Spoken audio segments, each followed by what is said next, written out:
Apa keistimewaan ibadah lain yang perlu kita lakukan sempena menyambut tahun baharu hijrah ini? Wa minal hurumi fasum, bulan-bulan haram maka berpuasalah engkau. Jadi bagi sesiapa yang nak berpuasa, ini amat sangat baik sekali. Bulan haram talazun mutawaliyatun, 3 bulan yang bersanding, Zulqa'dah, Zulhijjah, Muharram. Jadi bulan Zulqa'dah puasa, bulan Zulhijjah puasa, bulan Muharram puasa, bulan Rajab puasa. 4 bulan. Minha arba'atun hurum, ada 4 bulan haram. Jadi amat sangat baik sekali berpuasa. Banyak sekarang orang berpuasa dengan niat macam-macam. Kita tetap lillahi ta'ala. Adapun diet itu adalah hadiah dari Allah Subhanahu wa taala. Jadi kita berpuasa nawaitu shauma ghadin, tapi sebaiknya bagi puan-puan yang ada hutang, dulu masa anak pertama 90 hari tak berpuasa. Tahun pertama mengandungkan anak 30 hari. Tahun kedua menyusukan anak 30 hari. Tahun ketiga menyusukan anak 2 tahun 30 hari, 90 hari. Tahun keempat nak mengqadha, adik dia pula datang. Jadi maka dia ganti dengan qadha ini. Sesiapa yang berpuasa di bulan haram, niatnya niat qadha, qadhanya dapat dan sunnahnya dapat.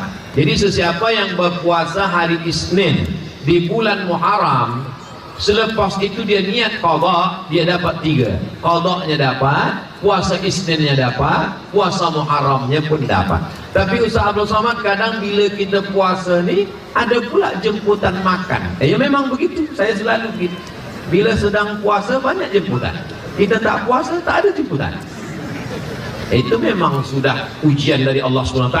Jadi bagaimana bila kita dijemput orang kita sedang puasa? Faman syaa falyasum, siapa yang sedang puasa dia dijemput, bila dia nak batalkan, dia nak buka puasa, sila makan. Faman syaa falyuftir, siapa yang nak teruskan puasa, teruskan puasa. Siapa nak batalkan puasa, silakan. Allahumma barik lana fima razaqtana wa qina azabannar. Maka tak ada halangan. Kalau Ustaz Somad macam mana? Saya tengok dulu ikannya apa. Kalau ayam goreng saya terus puasa. Tapi kalau asam pedas saya batalkan puasa. Jadi tentang ini jangan kita sakit hati, tersinggung. Oh, awak ni memang betul lah taat ibadah, tapi jaga juga hati orang lain. Kita sudah paham, sama-sama paham. Yang berpuasa pun sebenarnya dia menghormati kita, yang tak puasa pun sama menghormati, sebab sama-sama perintah dari Nabi Muhammad sallallahu alaihi wasallam. Saya tak boleh puasa Ustaz sebab saya dah tua, sebab saya ada sakit. Maka bila tak sanggup puasa, kita perbanyak sembahyang sunnah. Sembahyang sunat duha, sembahyang sunat isyraq, solat sunat awabin, solat sunat wudu. Jaga malam yang pertama kali sembahyang sunat wudu. Selepas itu solat sunat taubat. Selepas itu solat sunat tahajud. Selepas itu sembahyang sunat hajat. Selepas itu solat sunat witir. Selepas itu kita tunggu azan subuh. Bagi yang sanggup puasa, puasa. Tak sanggup puasa, sembahyang sunat. Saya sembahyang sunat pun tak kuat juga Ustaz, kaki dah sakit. Baca Quran. Baca Quran pun tak sanggup juga, baca Yasin. Yasin pun tak kuat juga, baca Qul Huwallahu 3 kali. Qul Huwallahu pun tak cukup, Fatihah. Fatihah pun tak sanggup juga. Last sekali zikir. Afdhalul zikri fa'lam annahu la ilaha illallah. Duduk, pejam mata, sembahyang tegak tak kuat, baca Quran mata tak sihat, maka duduk berzikir subhanallah wa bihamdihi subhanallahil azim subhanallah. Selawat juga zikir, Allahumma salli ala sayyidina Muhammad wa ala ali sayyidina Muhammad. Istighfar juga zikir, astaghfirullahal azim alladzi la ilaha illa huwal hayyul qayyum wa atubu ilaih. Subhanallah walhamdulillah wa la ilaha illallah wa la haula wa la quwata illa billah. Juga semuanya zikir baik. Jadi udkhulu min abwabin mutafarriqah, masuk surga dari banyak pintu. Ibadah 3 kita buat.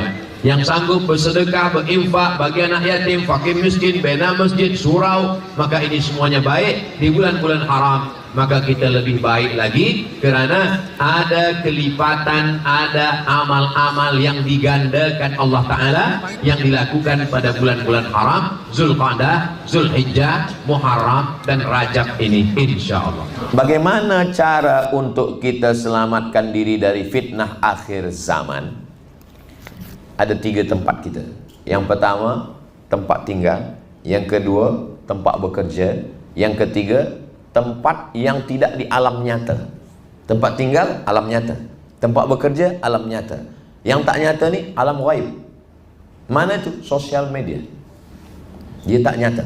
Maka 3 alam ni mesti kita kawan-kawan baik. Di tempat tinggal kita, alhamdulillah Ustaz Somad, tempat tinggal kami ni dekat surau. Baik. Dekat masjid. Saya kereta-kereta ni mahal Ustaz, tapi saya tak pakai. Saya ada motosikal kecil, nak pakai sembahyang ke masjid. Ni tempat tinggal. Yang kedua, tempat kerja. Alhamdulillah tempat kerja saya pun orang baik. Di office saya, bila ada sembahyang tanya, awak dah sembahyang? Ayo kita sembahyang dulu. Jom kita pergi. Ni alhamdulillah. Yang ketiga adalah tempat kita. Siapa kawan-kawan kita di Facebook, siapa kawan kita di Instagram, siapa yang ada di grup-grup WhatsApp. Maka kalau ini selamat, maka fitnah akhir zaman kita selamat. Kalau kita ada kawan yang menasehati kita, dia tegah kita dari perbuatan yang tak baik, pegang dia sampai mati, jangan lepaskan. Sebab apa? Sebab susah nak dapat kawan lagi macam ini. Kita tak, sekarang ni kalau zaman dulu mesti datang ke masjid dengar tazkirah. Hari ni kita boleh ulang-ulang tazkirah, kita boleh cut video panjang, boleh kita tonton, boleh kita dengar. Maka insya-Allah di zaman moden akhir zaman ini, jalan ke surga mudah, tapi jangan lupa ke neraka lebih mudah. Maka kita kena berhati-hati. Apakah ada orang tua yang durhaka kepada anaknya? Memang pertanyaan di Sulawesi ini menunjukkan orangnya cerdas. Kita ngomong berbakti kepada orang tua, dia balik, orang tua berbakti kepada anak.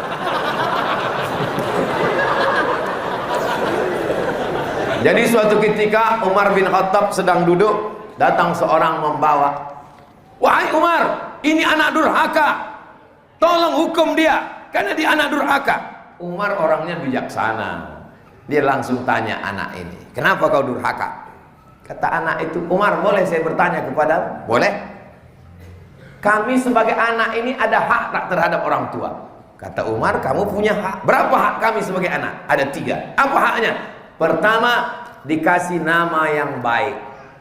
Nama yang baik itu nama yang dinisbatkan kepada Allah. Abdullah, Abdurrahman, Abdurrahim, Abdul Somad. Yang kedua, dikasih makanan yang baik, yang halal. Jangan riba, jangan bohong, jangan tipu. Yang ketiga, dikasih ibu yang baik. "Kamu sudah dapat yang 3?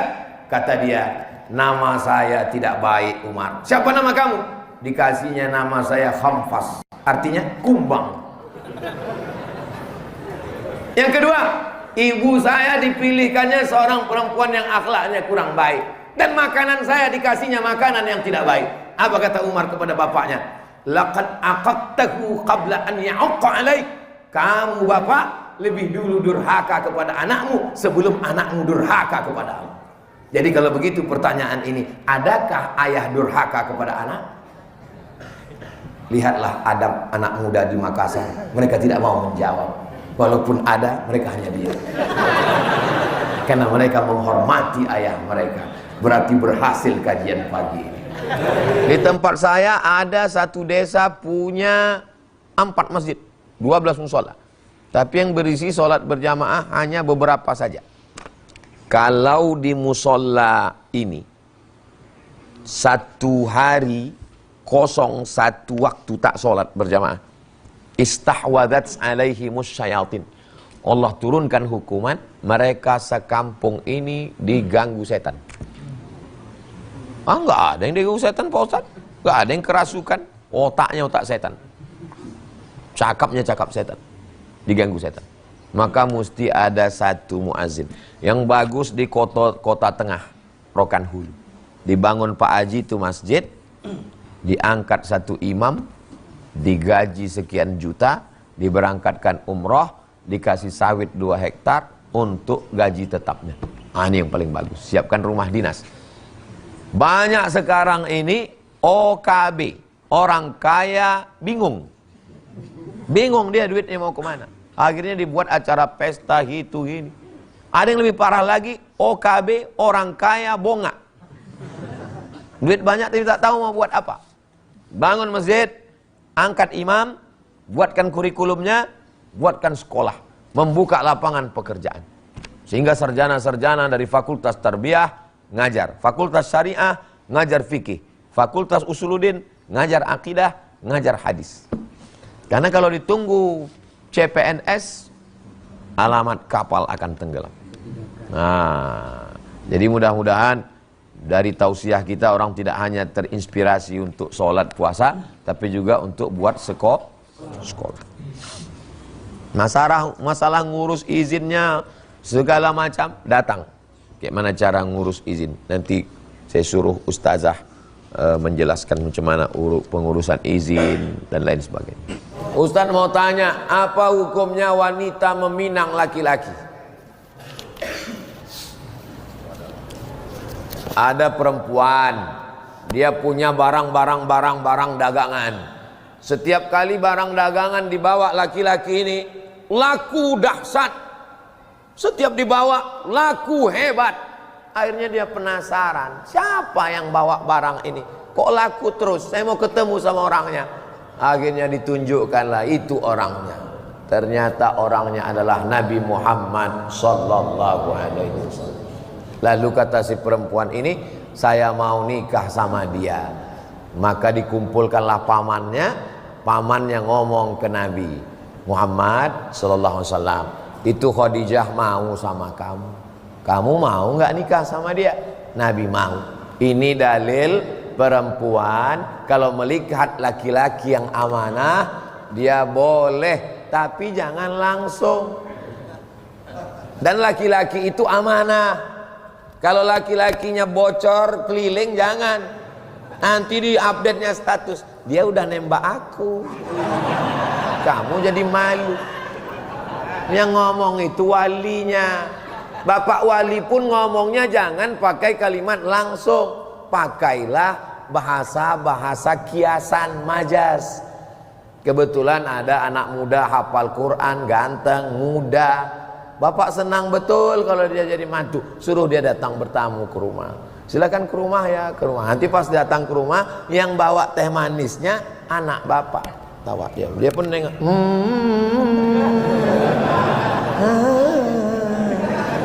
Nah, baru bapak ngomong, saya senang sekali kalau imam jadi anak saya ini ketemu dengan imam yang soleh, hafal Quran, ganteng. Kata dia, gua banget ini.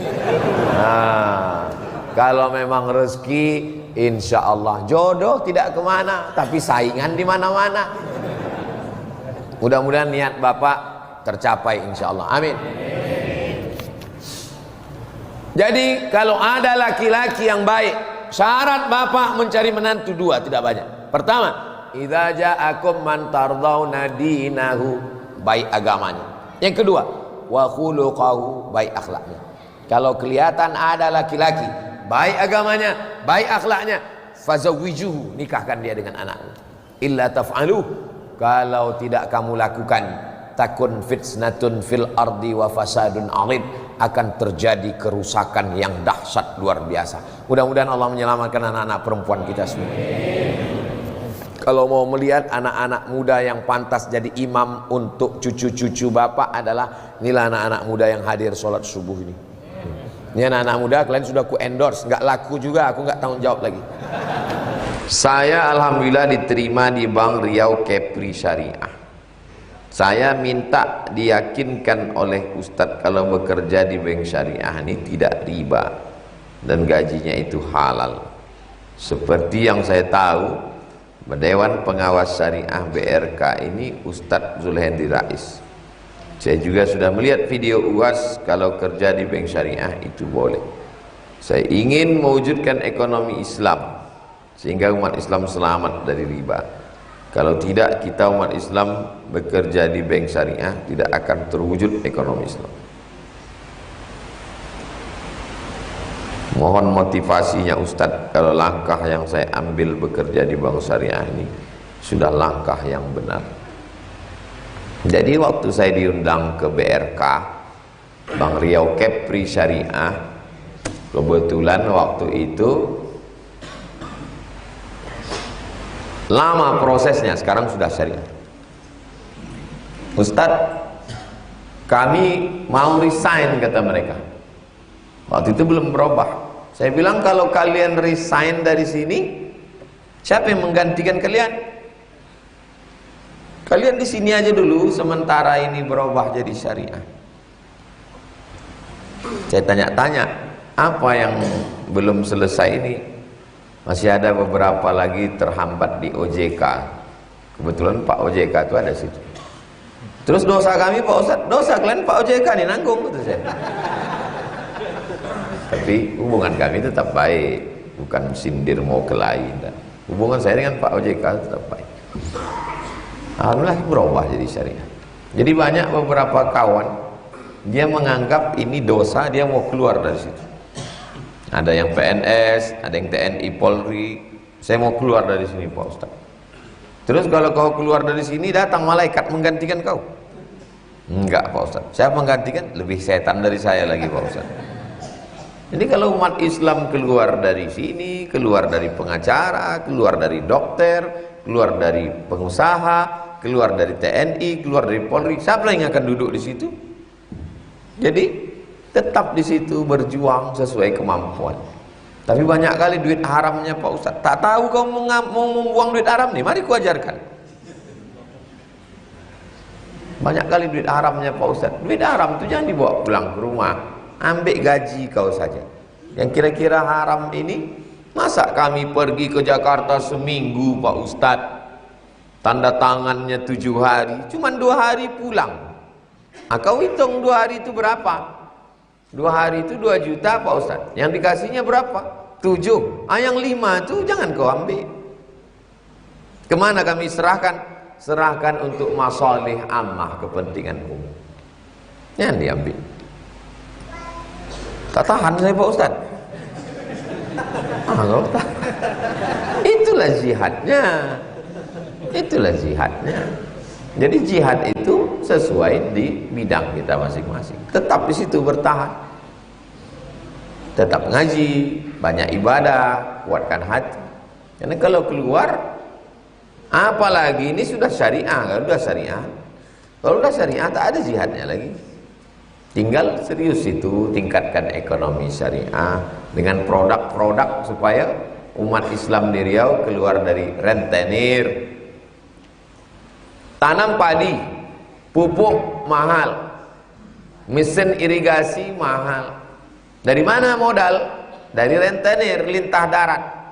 Dia kasih pinjam waktu musim menanam. Ini mesin air, ini pupuk, ini plastik supaya tikus tak masuk, ini pupuk semprot pestisida melawan wereng.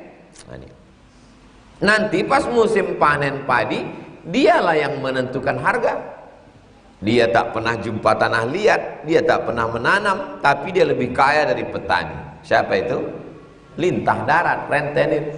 Nah, jadi bank syariah langsung pergi ke Bunga Raya Siak, petani sana. Pergi ke Pelelawan. Ke Pelelawan, kalau ditelusuri Sungai Kampar arah ke Penyalai, itu padi terhampar luas. Saya masuk dulu ke dalam. Datanglah ke sana, tanya siapa yang nanam padi. Saya jumpa, pergi ke Solo, padi luas. Saya tanya, ini punya siapa Pak? Jangan-jangan punya perusahaan juga? Enggak Ustaz, ini punya orang awak, masyarakat. Oh, dari mana mereka nanam padi modalnya? Modalnya dari pemerintah Pak Ustaz, pinjaman tanpa bunga. Oh bagus ini, untuk menggunting, memotong rentenir. Gimana cara Bapak mengasihkan bantuan ke petani ini?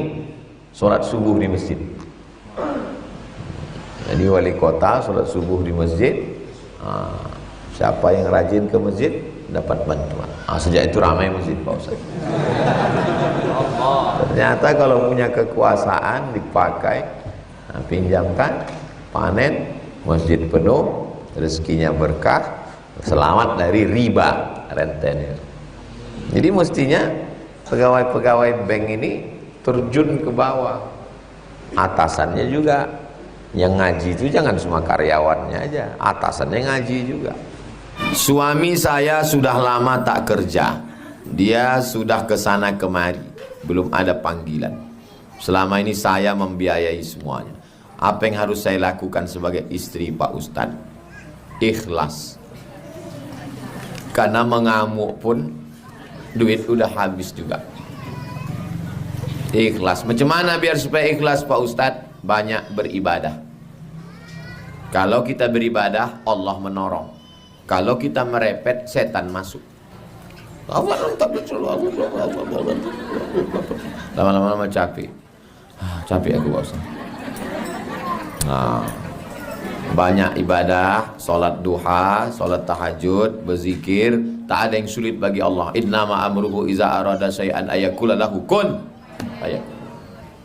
Falyabudu rabb hadzal bait. Banyak-banyak beribadah. Orang yang banyak beribadah, dua janji Allah. At'amahum min ju'. Kalau kau lapar dikasihnya makan. Wa amanahum min khauf. Kalau takut dikasihnya aman. Rupanya kalau kita mengamuk selesai masalah. Enggak. Kalau bisalah mengamuk selesai masalah, kita buat aja hari mengamuk nasional. Banyak-banyak beribadah. Ikhlas. Aku bang, walaupun kau belum kerja, aku ikhlas duitku nih kau pakai. Tapi nanti kalau kau udah kerja, tolonglah kau ganti pula. Ketika masbuk, imam ruku, apakah bacaan Al-Fatihah hanya cukup 3 ayat atau baca Al-Fatihah sampai habis atau langsung ruku sama sekali? Masuk ke dalam masjid, Allahu Akbar, antum melakukan apa yang dilakukan imam. Tapi jangan lupa takbiratul ihram. Banyak orang karena mau cepat langsung ruku. Mana takbiratul ihramnya? Allahu Akbar, langsung Allahu Akbar. Subhana rabbiyal azim wa bihamdi. Loh, mana Fatihahnya Pak Ustaz? Man adraka raka'atan faqad adraka salah. Siapa yang dapat ruku, maka dapat 1 rakaat. Fatihahnya mana? Tapi katanya dalam hadis, la salata liman lam yaqra bi Fatihatil kitab. Tidak sah salat kalau tak baca Fatihah. Buka hadis lain. Al-imamu junnah. Imam penanggung jawab. Fa qiraatul imam qiraatul ma'mum. Bacaan si imam sudah menjadi bacaan. Jelas? Jadi nanti kalau antum masuk langsung ikut ruku. Saya menikah dengan seorang duda. Sudah 10 tahun pernikahan ini saya belum punya anak. Saya mempunyai anak sambung. Anak sambung. Saya menyayangi dan mencintai seperti anak kandung saya. Anak sambung saya selalu meminta doa dan ridho dari saya. Apakah doa saya akan diijabah? Karena saya bukan ibu kandungnya. Dan jika saya meninggal nanti, saya tak ditakdirkan untuk punya anak. Apakah doa anak sambung saya nanti sampai ke saya, Pak Ustaz? Yang pertama, ibu sama anak kandung tuh sama anak sambung nih sampai mati tak bisa menikah. Karena menjadi mahram mu'abbad namanya. Mahram mu'abbad menjadi mahram kekal selama-lamanya. Karena sudah menjadi menikah sama ayahnya. Itu yang pertama. Yang kedua, wudhu tak batal dalam mazhab Syafi'i. Yang ketiga, seandainya saya lewat di kuburan di depan Hotel Mutiara Merdeka dekat Leton, saya mau pergi nih, lewat kuburan itu saya baca doa, Assalamualaikum ya ala diyar minal mu'minin wa inna insyaallah bikum lahikun yarhamullah mustaqdimin wal mustakhirin nas'alullah wa lakumul afiyah Allahumma fir lahum warhamhum. Doa saya sampai apa tak sampai? Doa saya sampai apa tak sampai? Sampai. Padahal saya tak kenal sama orang itu. Sampai doa. Apalagi anak sambung. Kenapa ragu doa tak sampai? Oh, jadi doa sampai Pak Ustaz? Sampai. Lalu apa makna dalam hadis itu? Waladun solihun.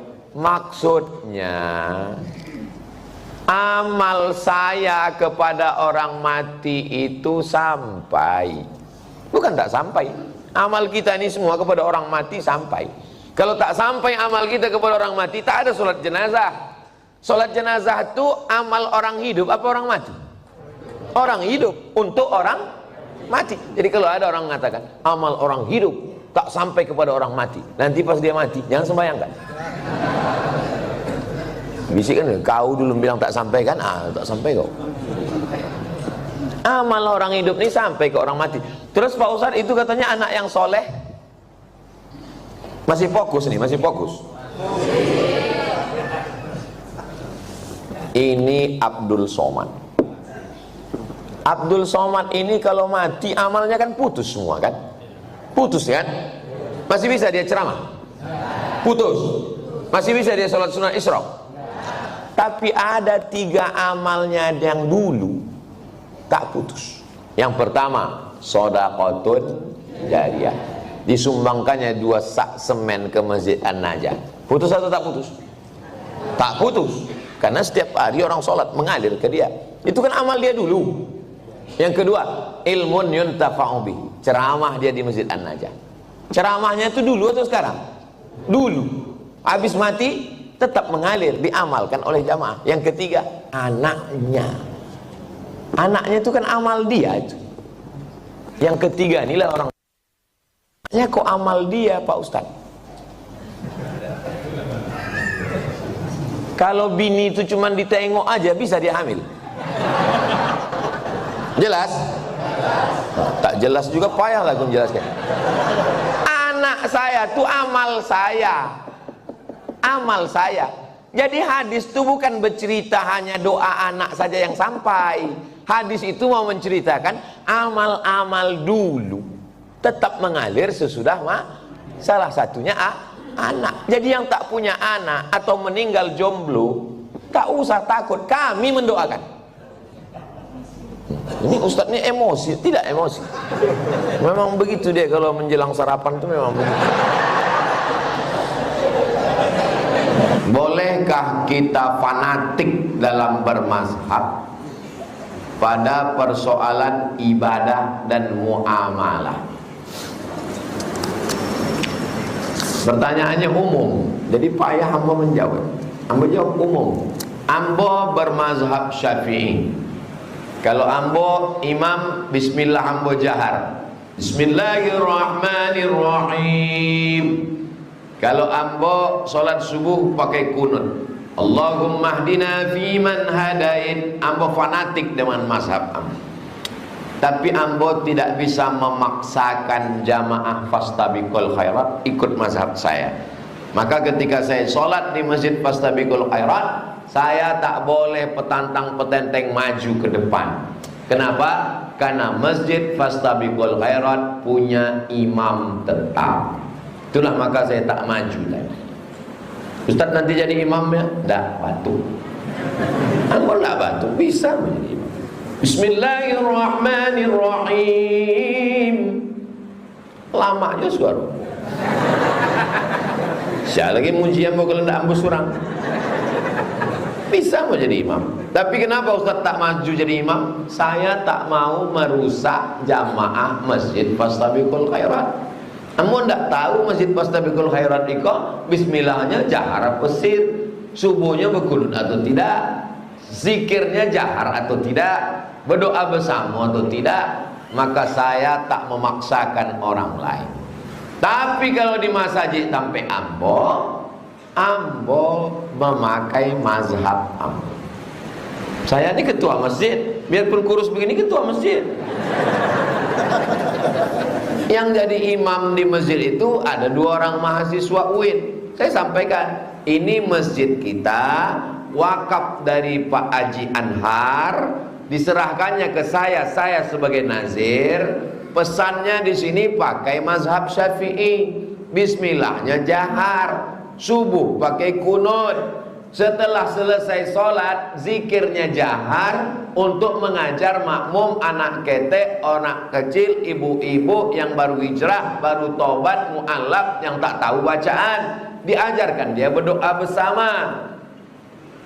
Jadi kalau tidak, Mesti fanatik dengan agama kita ini, kita fanatik dengan mazhab kita fanatik. Yang tak boleh memaksakan orang lain.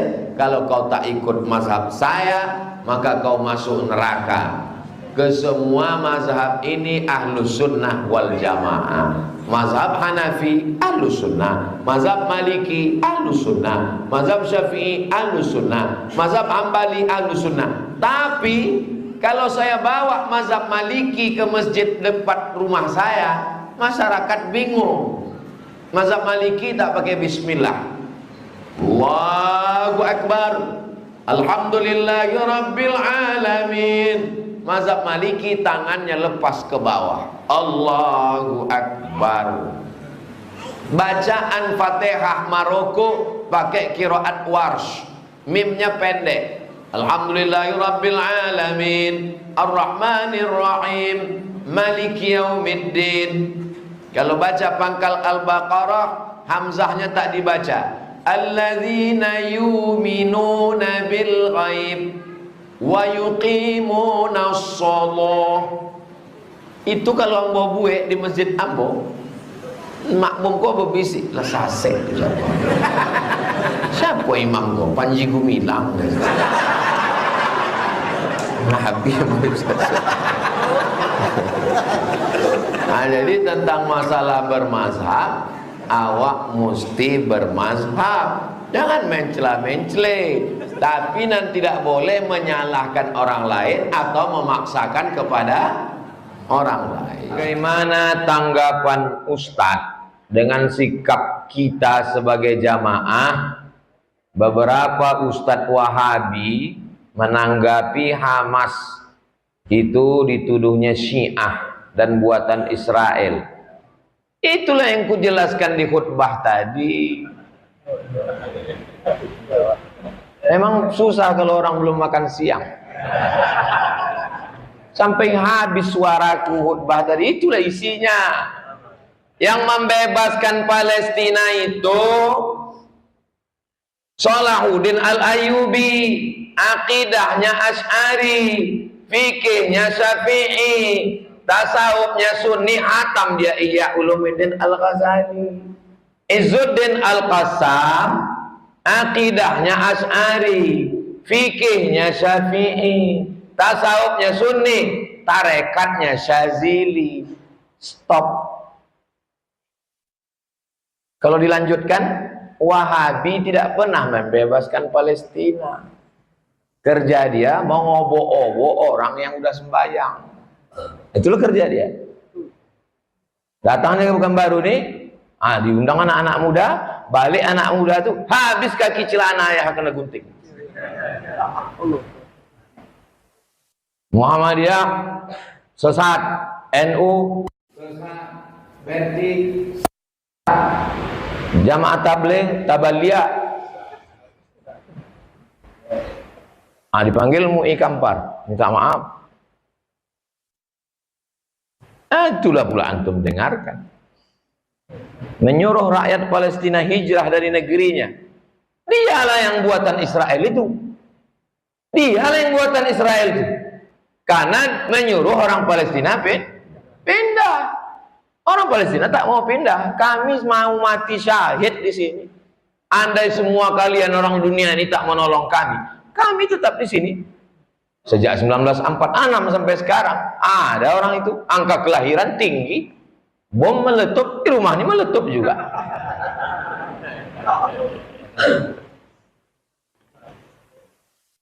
Kalau sanggup jadi mujahid, jadilah mujahid. Kalau tak sanggup, jangan mengejek. Malu kita nanti di akhirat. Cukuplah kening aja hitam, jangan hati pun hitam juga.